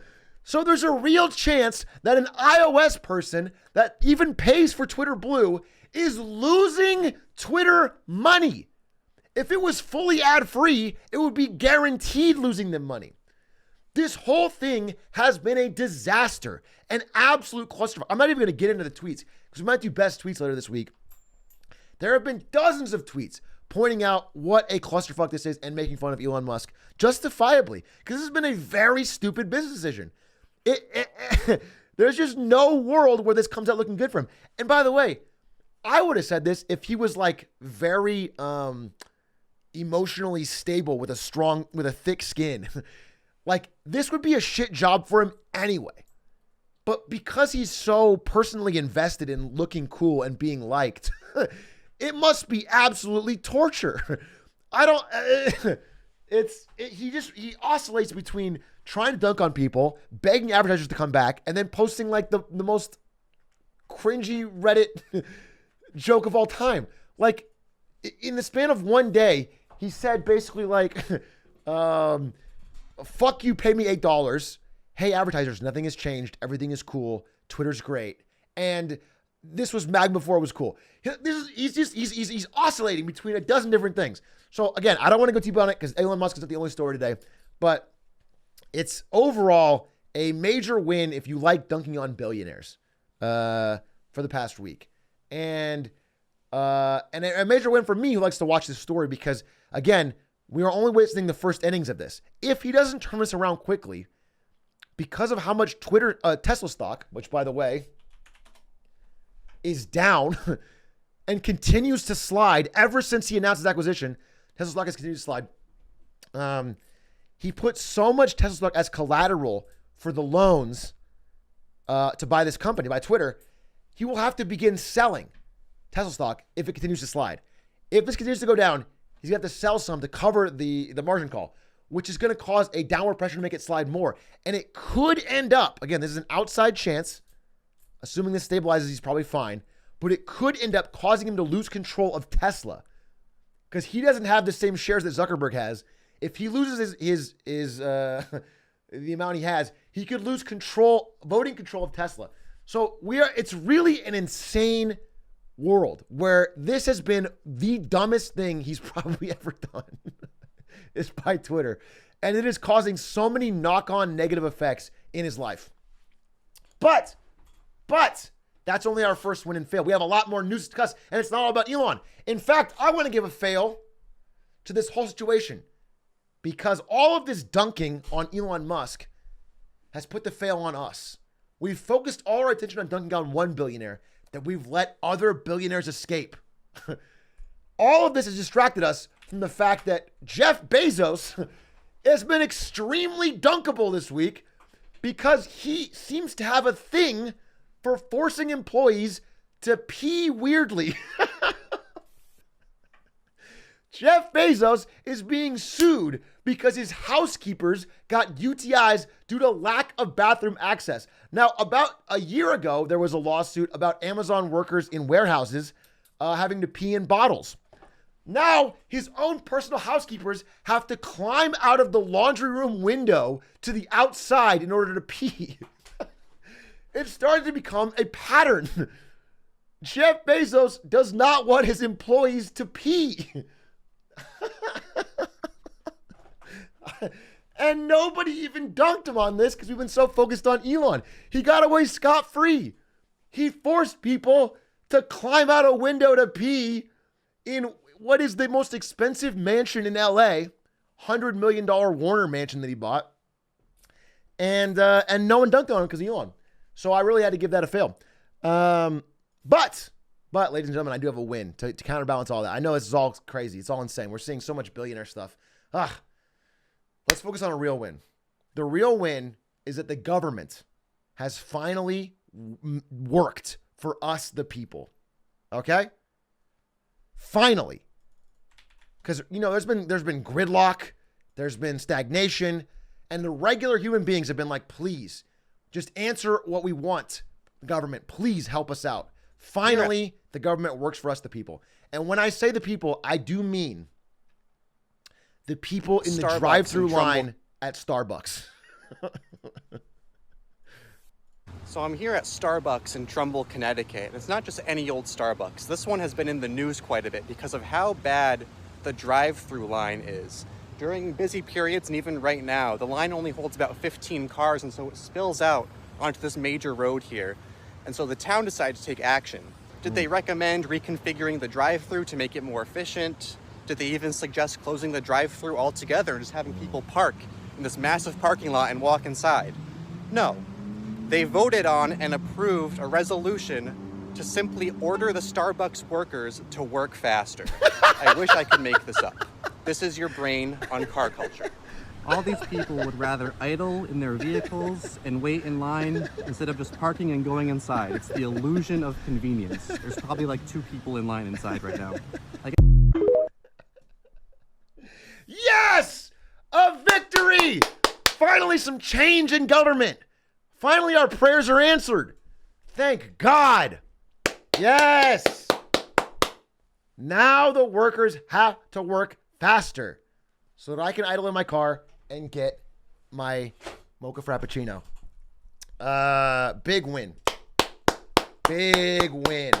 Absolutely. The fail is they crack down on an honest, sincere, hardworking business, Dollar General, just because apparently they were lying.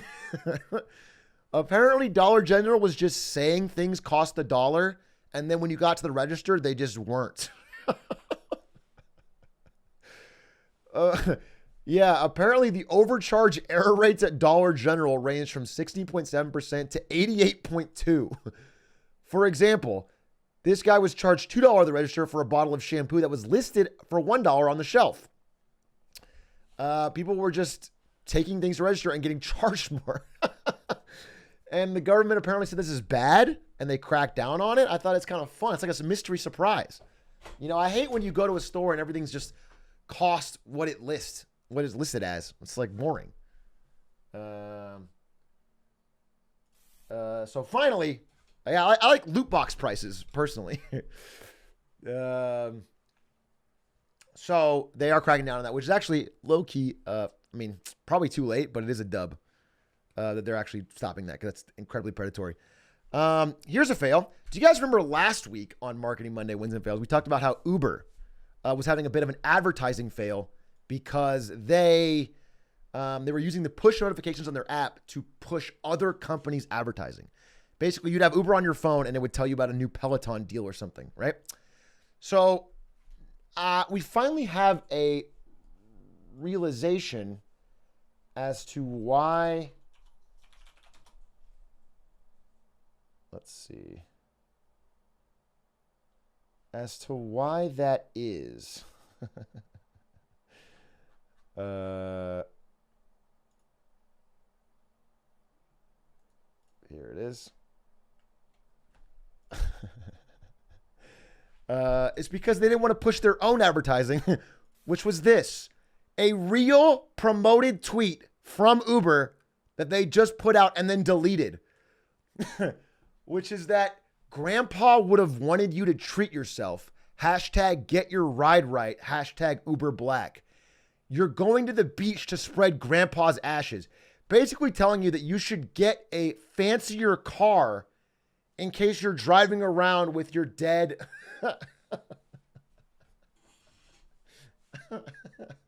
This is not fake. This is a real ad. Now, it was in reference to a larger commercial, I think, about a dead grandpa, but users could see this promoted tweet without ever seeing that first commercial. So yeah, big fail on Uber's part. True, he really would have wanted it. Yeah, I know my grandpa would be like, don't you dare drive my ashes to the beach in a fucking Uber pool. If it's not Uber Black, don't bother. Dump me in the gutter. Oh, here's a win. We had some bad news. Let's get a win. Let's get off this morbid talk of death. And let's do a win for probably a representative group in this chat. Virgins. Virgins, I need a W from you because we are hearing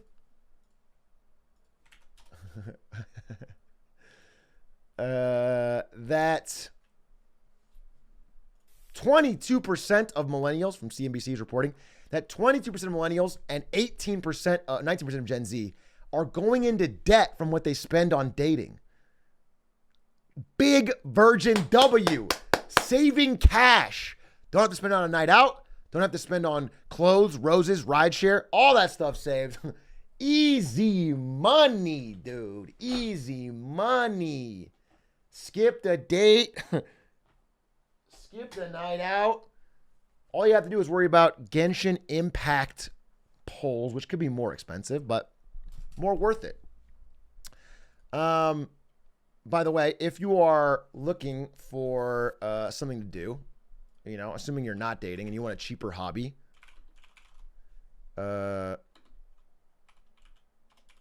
you want a cheaper hobby, guess what? The Wall Street Journal is recommending you grab a shovel and dig a hole.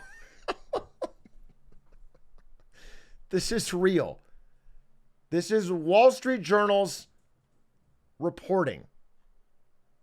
Grab a shovel and dig a hole. They're saying it's really relaxing and fun, and it's starting to become really popular. People are just going outside with a shovel and digging holes. This is a long article. I pay $12.99 a month for this reporting from the Wall Street Journal. This is like a lead story that digging holes is fun.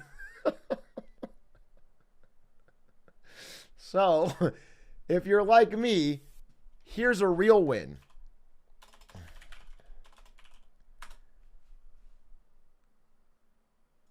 Go to rocketmoney.com and cancel it, baby. Go to... Oh, by the way, here's holes. If you'd rather read the book Holes than dig real holes, and you want to cancel Wall Street Journal, or which I did with Rocket Money, go to rocketmoney.com/Atrioc, and you can see all of your subscriptions. You just link your account, and it'll show you everything you're subscribed to, and you can cancel it with one click very easily. Very, very easily. It will also help you negotiate down your prices for bills you can't cancel. Things like electricity, cable, internet, gym, whatever it is. If it's something you can negotiate down or has fluctuating prices, they'll find you the best price. But more importantly, you can just keep track of all your subscriptions and save for things. It has a great way to save and track your spending, so you can save towards a vacation or a car or whatever you're trying to save it for. It's a pretty awesome app. I've used it for a very long time when it used to be called Truebill. Now it is called Rocket Money. You can check it out right now. They're a supporter of Marketing Monday. Thanks again for supporting rocketmoney.com/Atrioc. I'm not sure it's available in Canada, but it is available in the United States. And I believe some European countries. Check E-Rob's stream. Let's check it out.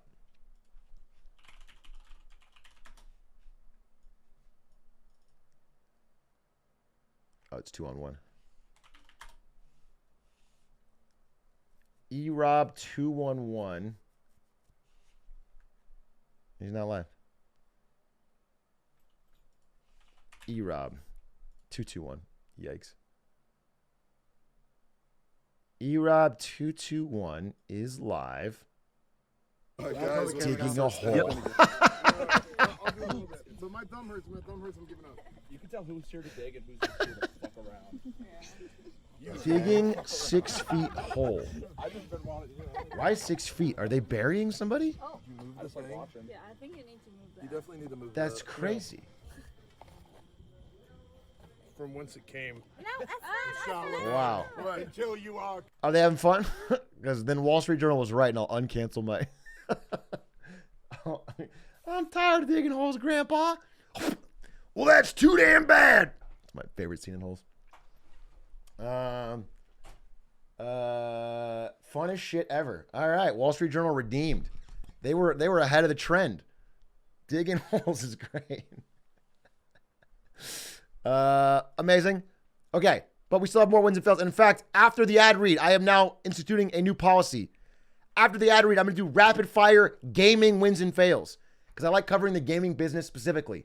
And there's a lot of interesting wins and fails in the world of gaming. So, wins and fails, gaming. Win. Boom.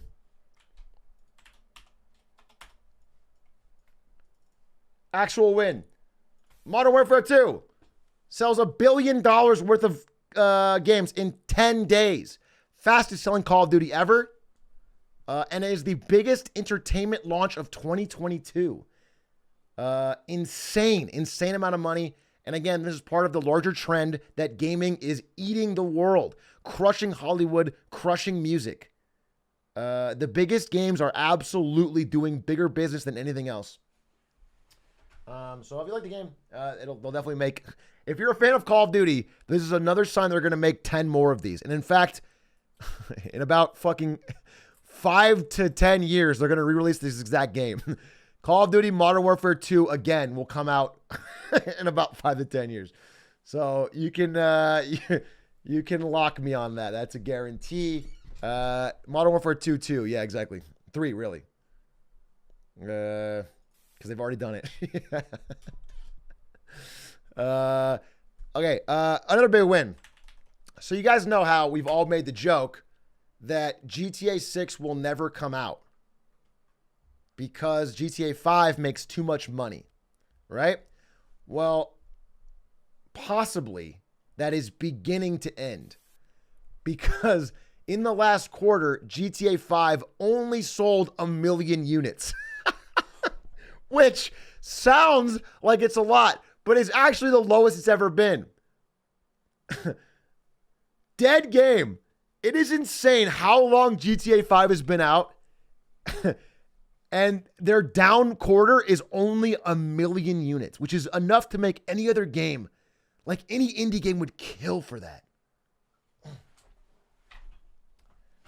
Only 1 million dead game. But it is apparently slowing down because they usually sell significantly more than that, actually. And so we'll see if that leads to a GTA 6. Finally, they have some pressure to release it. Eventually, GTA 5 will stop selling a gargantuan amount every quarter. And maybe we're getting closer. GTA 5 did $1 billion in 48 hours. Yes, it did. Yeah, it did. GTA 5 is the largest single entertainment release ever. GTA 5 has made more money than any movie, any album, anything. It's the largest single entertainment release of all time, which is fucking crazy in terms of money. Shocking. Okay.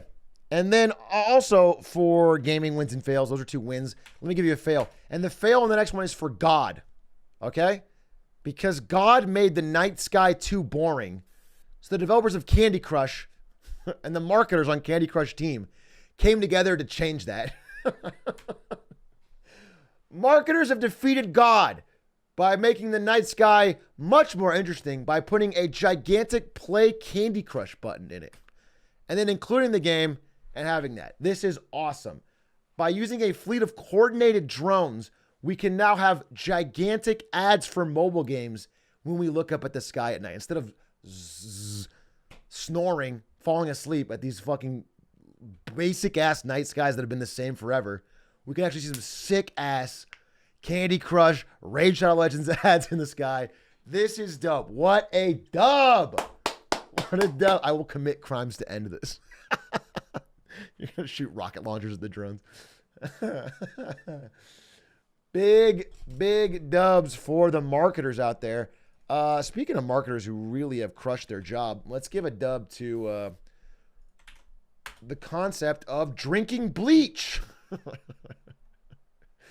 which is apparently what Coca-Cola wants you to do with their new Coca-Cola X Bleach collab. Ever wondered what bleach tastes like?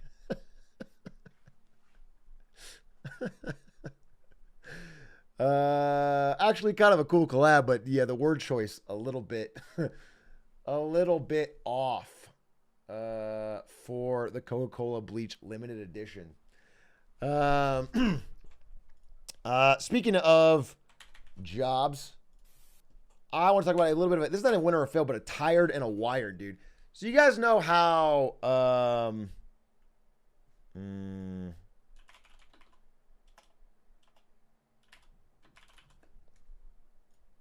you guys how the boring, tired thing to do is to go on LinkedIn and like post about your job.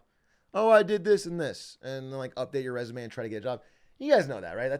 That's the tired thing. The wired thing is to make posting on LinkedIn into your job. Okay? Because there has been a rise of LinkedIn influencers in the past year that has gotten out of control. They are making serious money. And so I looked into it. I sort of read through this article. And it turns out that while, some of them are making money from brands that they promote or talk about, like a regular social media influencer, in fact, the way most LinkedIn influencers are making money is through coaching other smaller LinkedIn influencers. The most lucrative and consistent money can come from teaching others to be as good as LinkedIn as the influencers are.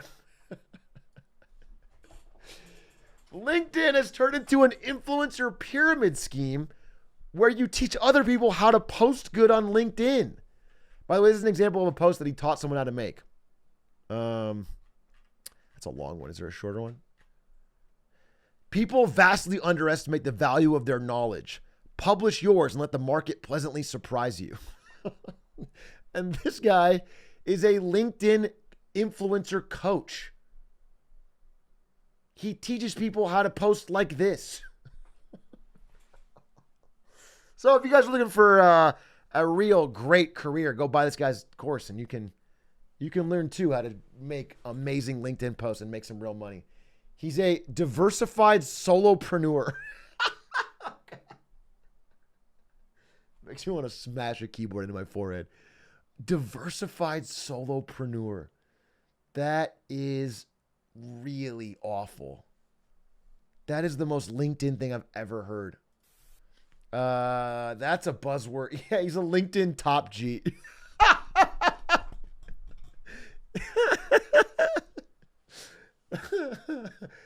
That's fucking awesome. Yes, he is he is the Hustlers University of LinkedIn. Okay. Finally, last thing. Actually, I can save that. Let's jump over to our good friend, our close personal friend. Was that Beijing? Oh, one more time. Xi Jinping to hear what's going on. Was that Beijing? What's up, Beijing? What's going on in China? Again, not a big of China news as last time, but there was something interesting that I wanted to get a debate going on with chat. This news piece came out by 60 Minutes, basically saying that China... It's owned by a Chinese company called ByteDance. China's version of TikTok, Douyin, is drastically different than TikTok that we get here in America. And they want to know if there's something we should do about it. Because basically... And Harris says the version that's served to Chinese consumers... The Letty, dude. Not a single one. We're going to...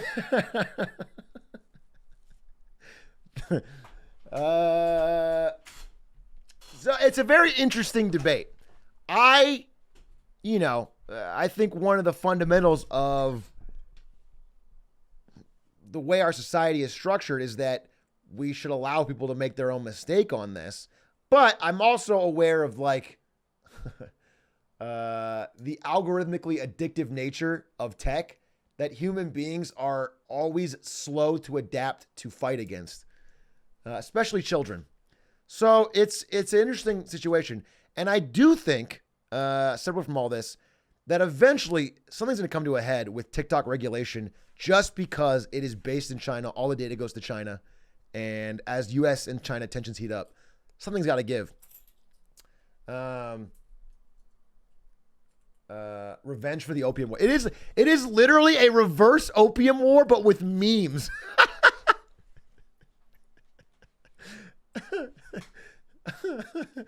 It's crazy. The world is crazy. So yeah, we have to play out. But that was the big thing I want to talk about. That's the big news and debate in China. Sort of that sort of outlook that Douyin is so drastically different from TikTok over here.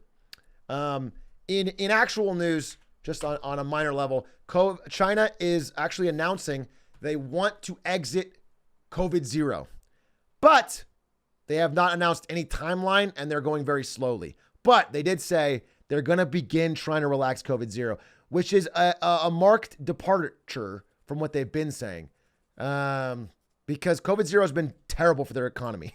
It's been awful, and it has really shown no way of like getting back to regular life.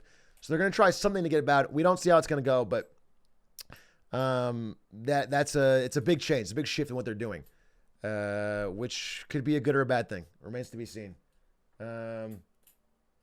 Because it could lead to a lot of deaths. It may be like what turns their economy around, but it's good. With their vaccine being what it is, it could lead to a lot of deaths. So we'll see. It's very interesting. I don't know. It's I don't know how they do it, but at least they know it's a problem, because it's been up till now. It seems like China has not been aware that COVID-0 has been causing so much anger in their country, and now they're aware. So we'll see. And then I think there was one more piece of news out of China, and that is, oh, yeah, it was actually, this is the way I'll end on a win. I'll end on a hopeful note. I'll end on one hopeful note out of China, because there's been so much escalation and so much tension and so much stuff around Taiwan, and the two countries which were usually really intertwined 5 years ago have now become more and more frayed and more tension. Is that this is an honest win? Is that Xi Jinping met with the Chancellor of Germany and made a hard line, strongest anti-Russia thing he's ever said, because usually he's been really off of Russia. He said, literally no nuclear force. Hardline opposition of any nuclear force by Putin. Putin has been threatening nuclear weapons in Ukraine. And China is Russia's only ally. China buys all of Russia's oil, and they're really their only close ally. If China is making a hard stance against nuclear weapons, that really reduces the chance. That Putin will go for it. This is an honest piece of good news that if ever so slightly reduces nuclear tensions in Europe, which is cool. So I'm ending on that one. It's genuinely a hopeful piece of news, because having something that can United States saying something does not worry Putin as much, because they're not tied together economically after the boycotts, but China does. So we'll see. It means something. Ladies and gentlemen, that was Wins and Fails. Hope you enjoyed for this week. We'll be back next week with even more wins and fails in the world of marketing and business. How y'all doing? Now we're going to probably watch Community.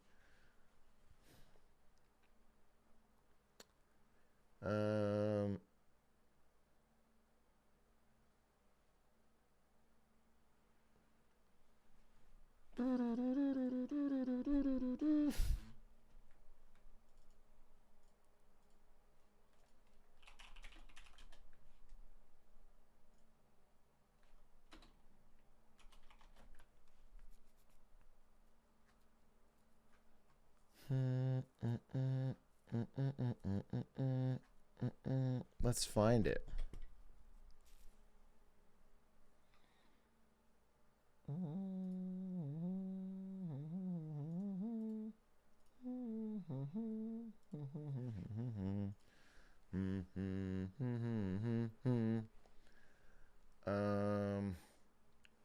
Actually, you guys know what? It's so fucking hot in this room. I'm gonna change.